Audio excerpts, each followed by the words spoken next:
नर पिशाचनी। बहुत समय पहले की बात है। सुंदर नगरी में सुकेतु नाम का एक राजा राज करता था। यथा नाम तथा रूप सुंदर नगरी धन धान्य प्राकृतिक सौंदर्य से परिपूर्ण थी। राजा सुकेतु भी वीर, दानी, दयालु व धर्मपरायण था। उसका यश दूर दूर तक फैला हुआ था। एक दिन एक नर पिशाचनी सुंदर नगरी से होकर गुजर रही थी। सुंदर नगरी की सुंदरता पर मुग्ध हो उसने वहीं पर घर बनाने का निश्चय किया। अब वह तरह तरह के रूप बदलकर नगर में विचरण करने लगी। कभी बाल वेश में वह बालकों के साथ खेलती, तो कभी सुंदर स्त्री के वेश में नगर की अन्य स्त्रियों के साथ पानी भरने जाती। उसने कुछ दिन ऐसे ही वेश में और छल नाम से नगर में अपनी पहचान बना ली। उसने अपनी मायावी ताकत से अपना घर और परिवार खड़ा कर लिया। सबका विश्वास जीत लेने के बाद उसने अपना काम करना शुरू किया। अब नर पिशाचनी प्रतिदिन एक बालक का भक्षण करने लगी। धीरे धीरे बालकों के गायब होने का समाचार जब महाराज तक पहुंचा, तो उन्होंने सैनिकों की टुकड़ी इसकी खोजबीन के लिए लगा दी।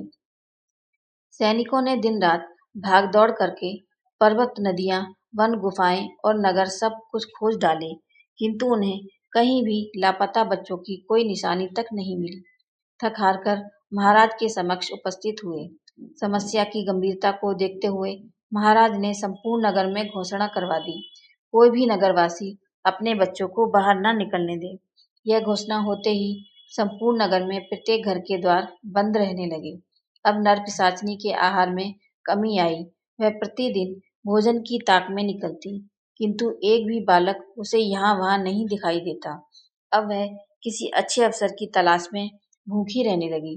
राजा सुकेतु ने इस भारी विपदा से निपटने के लिए नगर के सभी बुद्धिमान विद्वानों की सभा बुलाई।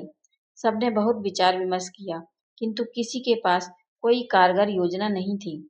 सब चुप्पी साधे बैठे थे। अचानक एक बूढ़ा आदमी दौड़ते हुए सभा में प्रविष्ट हुआ और बोला, महाराज, महाराज की आज्ञा हो तो मेरे पास एक योजना है।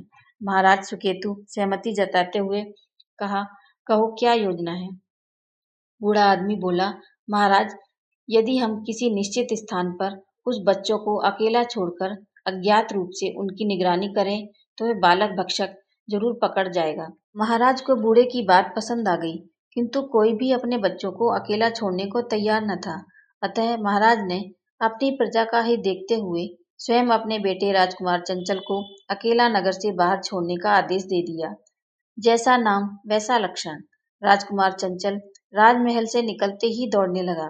जिसे देखता उसका अनुकरण करने लगता। बेचारे सैनिक भी राजकुमार का पीछा करते करते थक गए। बहुत दौड़ने के कारण उनका गला प्यास से सूखा जा रहा था। अतः वे एक कुएं से पानी पीने के लिए रुक गए। राजकुमार तो पहली बार बाहर निकला था, अतः नगर की सुंदरता को निहारते निहारते दौड़ता चला जा रहा था। संयोग से उसके सामने नर पिशाचनी आ रही थी। राजकुमार को अपनी ओर संयोग से सामने से नर पिशाचनी आ रही थी। राजकुमार को अपनी ओर आता देख पिशाचनी के मुंह में पानी आ गया। बड़े दिनों से जल रही क्षुधा की आग को शांत की कल्पना कर नर पिशाचनी बड़ी खुश हो रही थी। किसी को आसपास न देख पिशाचनी ने राजकुमार को कुछ खिलौने दिए। राजकुमार ने और खिलौने मांगे तो पिशाचनी ने उसे अपने साथ चलने को कहा। राजकुमार उस सुंदर छल वेश में धारी पिशाचनी के साथ चल दिए। किसी अनजान औरत के साथ राजकुमार को जाता देख सैनिकों ने उनका पीछा किया, किंतु कुछ दूर जाने के बाद पिशाचनी अपनी मायावी शक्ति से गायब हो गई। पिशाचनी ने अपने घर पहुंचकर राजकुमार को चूल्हे के पास बिठा दिया। आग सुलगाकर लकड़ियां डालकर वह मांस पकाने को बर्तन लेने चली गई। इधर राजकुमार स्वभाव से चंचल था। उसने एक जली हुई लकड़ी उठाई और दे मारी छत पर। दूसरी लकड़ी उठाई और लकड़ियों के गट्ठे बड़े से गट्ठर पर फेंक दी। अब तीसरी लकड़ी लेकर वह बर्तन धो रही पिशाचनी के पीछे खड़ा हो गया। तब पिशाचनी अपने असली रूप में बैठी थी। जैसे ही उसने राजकुमार को और देखा, डरते हुए राजकुमार ने वह जलती हुई लकड़ी उसके सिर पर दे मारी। पिशाचनी का सिर जलने लगा। हड़बड़ाहट में उसने पानी का घड़ा भी फोड़ दिया। अब घर में कहीं पानी नहीं और पूरा घर जल रहा था। इधर सैनिकों को एक छत से धुआं उठता दिखाई दिया। सैनिक तुरंत दौड़कर वहां गए तो पागलों की तरह दौड़ती हुई पिशाचनी के सामने राजकुमार चंचल को खड़ा देखा। उन्होंने तुरंत पिशाचिनी को बंदी बना लिया। इस तरह राजा की कर्तव्यपरायणता और राजकुमार की चंचलता ने संपूर्ण प्रजा को उस पिशाचिनी के आतंक से मुक्त करा दिया।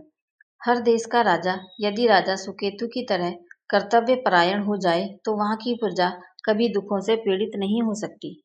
मेरी ये कहानी आपको कैसी लगी मुझे कमेंट करके ज़रूर बताएं और मेरे चैनल को लाइक शेयर और सब्सक्राइब करना ना भूलें। Thank you.